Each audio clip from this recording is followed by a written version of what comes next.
இன்றைக்கி டிஜிட்டலாக நம்மளை வந்து அடிமையாக்கிட்டு இருக்காங்க. இந்த டிஜிட்டல் போதைங்கிறது பச்சை குழந்தைகிட்டேருந்து வருது. சரிங்களா?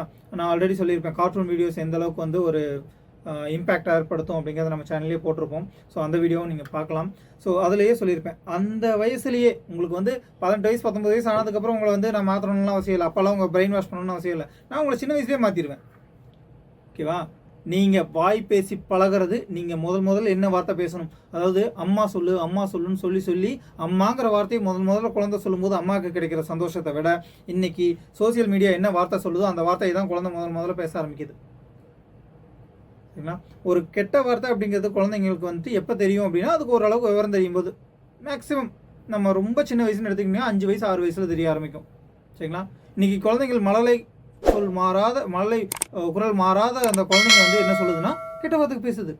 காரணம் என்னன்னா வீடியோவில் பார்க்குறது தான். ஸோ இன்றைக்கி ஸ்க்ரீன் அடிக்ஷனுங்கிறது ரொம்ப ரொம்ப முக்கியம். அதே மாதிரி எதுக்கு எடுத்தாலும் வந்து nomophobia, screen addiction, mobile addiction அப்படின்னு போயிடக்கூடாது. முதல்ல அவங்க என்ன பேட்டர்னில் அதை யூஸ் பண்ணுறாங்கன்னு பார்க்கணும். ஒரு நாளைக்கு 2 மணி நேரம் தான் ஃபோன் யூஸ் பண்ணுறான், அதெல்லாம் வந்து அடிக்ஷனே கிடையாது அப்படின்னா அந்த 2 மணி நேரம் எந்த டைம்லேருந்து நீங்கள் எடுக்கிறீங்கன்னு இருக்குது.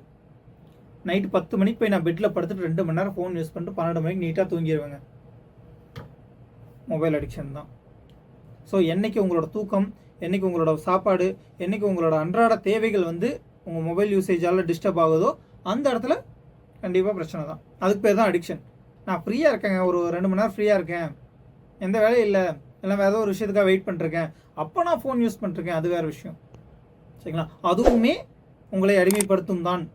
எதுவுமே வந்துட்டு உங்களுக்கு நல்லது அப்படின்னு சொல்லலை. பட் அதை நீங்கள் நல்லா யூஸ் பண்ணுறீங்களா கெட்டதாக யூஸ் பண்ணுறீங்களாங்கிறது உங்களோட கையில் தான் இருக்குது. ஸோ மாற்றத்துக்கான முயற்சி நம்ம எடுத்து வைக்கிற முதல் அடி அப்படின்னு சொல்லுவோம். ஸோ அதே மாதிரி தான் இந்த விஷயத்துலேருந்து வெளியே வரணும் அப்படிங்கும்போது வந்துட்டு ஒரு கை தட்டும்போது ஓசை வராது, உடனே காது மேலே அப்பிட்டு சவுண்டு வந்துச்சு பாருங்கள் அப்படின்னு சொல்லக்கூடாது. ஒரு கை தட்டினா ஓசை வராது, கைகள் சேரும் பொழுது தான் ஒரு சத்தம் பிறக்கும். அதே மாதிரி தான் we have to unite together. நம்மளாம் ஒன்றா சேர்ந்து தான் இதுக்கு எதிராக போராடி ஆகணும். ஒவ்வொருத்தரும் அட்லீஸ்ட் நம்ம வீட்டிலேருந்து மாற்றத்தை கொண்டு வருவோம். கண்டிப்பாக நம்மளோட நாடும் மாறும். நன்றி.